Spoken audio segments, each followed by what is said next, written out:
بسم اللہ الرحمن الرحیم۔ ہمارے سامنے پچھلی قوموں کے واقعات شاہد ہے کہ ان کو کس طرح اللہ تعالیٰ نے بوجہ نافرمانی سے سرکشی کی صفحہ ہستی سے مٹا دیا، اور ایسا مٹایا کہ ان کا نام و نشان بھی نہیں ملتا۔ پہلی قوموں کو تو چھوڑ، اگر عصر حاضر پر بھی نظر دوڑائیں تو آپ کو یقین ہو جائے گا کہ واقعی اسلام دشمنی کا انجام ہلاکت اور رسوائی ہے۔ افغانستان میں ہونے والی جنگ جو طالبان اور شمالی اتحاد کے مابین عرصہ دراز تک جاری رہی، اس جنگ میں طالبان 90% علاقے پر اسلام کا پرچم لہرانا اور شمالی اتحاد کا پسپا ہوتے چلے جانا، پھر ان کا ذلت و خواری کا شکار ہو کر مردار کی موت مرنا اظہر من الشمس ہے۔ انہی نام نہاد مسلمانوں کی ذلت و رسوائی کا واقعہ، جنہیں آج شمالی اتحاد کے نام سے یاد کیا جاتا ہے، جو ایک شخص کا آنکھوں دیکھا واقعہ ہے، اور وہ شخص خود بھی شمالی اتحاد کا حامی ہے، جس نے خود اب بیتی اپنی زبان سے بیان کیا ہے کہ ایک مرتبہ یہی شمالی اتحاد کا حامی شخص پشاور میں کسی گاڑی میں سفر کر رہا تھا کہ ایک دوسرا شخص جو اس کے ساتھ سیٹ پر بیٹھا ہوا تھا، اس نے اس سے افغانستان کے حالات کے بارے میں دریافت کیا کہ وہاں کے حالات کیسے ہیں، تو اس نے جواب میں کہا کہ ایک مرتبہ حال ہی میں طالبان اور شمالی اتحاد کے مابین معرکہ ہوا، جس میں تقریباً شمالی اتحاد کے 14-15 افراد مارے گئے۔ ان میں میرا بیٹا اور داماد بھی مارا گیا۔ جب مجھے ان کے بارے میں اطلاع ملی تو میں وہاں فوراً پہنچ گیا اور دیکھا کہ کچھ لاشیں پڑی ہے۔ ان میں نے اپنے بیٹے اور داماد کی لاش بھی دیکھی۔ میں نے دل میں کہا کہ ان کو کس طرح یہاں سے اٹھا کر گھر لے جاؤں۔ پھر میں نے فیصلہ کیا کہ پہلے بیٹے کی لاش کو لے کر جاؤں گا اور پھر داماد کی لاش کو اٹھاؤں گا۔ چنانچہ میں نے اپنی بیٹی کی لاش کو اٹھانے کی بھرپور کوشش کی اور اس کو اپنے کاندھے پر ڈال دیا۔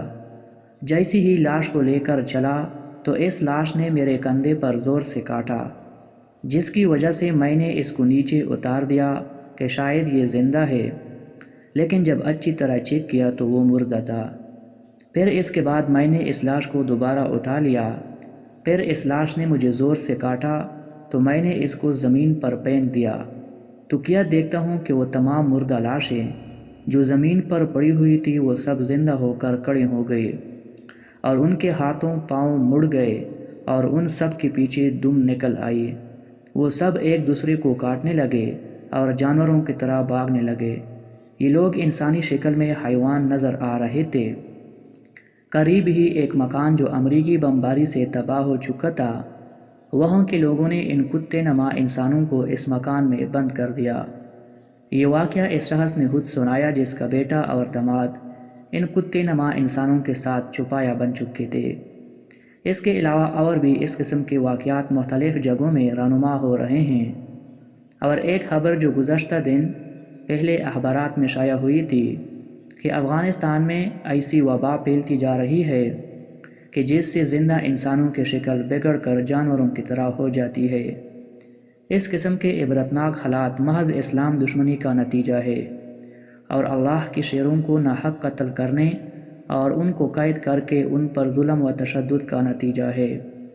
اگر کوئی ان واقعات سے بھی عبرت حاصل نہ کرے تو اس کی اپنی بدبختی ہے۔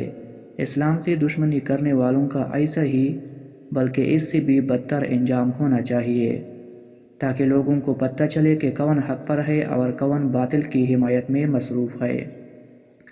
ورنہ کم فہم اور دین سے عاری مسلمان یہ کہتے ہیں کہ تم شمالی اتحاد سے کیوں جہاد کرتے ہو، وہ تو مسلمان ہے، تو اس کا جواب سوائے اس کے کوئی نہیں کہ اگر وہ مسلمان ہوتے تو اسلام کے خلاف دیوار نہ بنتے اور ان کا مرنے کے بعد یہ انجام نہ ہوتا۔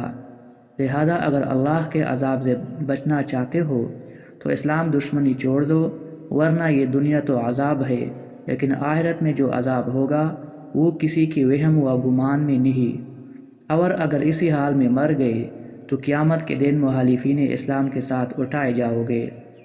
تم جتنی بھی مخالفت کر لو پھر بھی اسلام کی شمع کو نہیں بجھا سکتے، یہ تو اندھیوں میں بھی روشن رہے گا انشاءاللہ۔ جی ناظرین، یہ تھی ہماری آج کی ویڈیو۔ اگر یہ ویڈیو آپ کو پسند آئی ہو تو اس چینل کو ضرور سبسکرائب کر دے۔ انشاءاللہ اگلی ویڈیو میں پھر ملاقات ہوگی، تب تک اپنا خیال رکھیے۔ خدا حافظ۔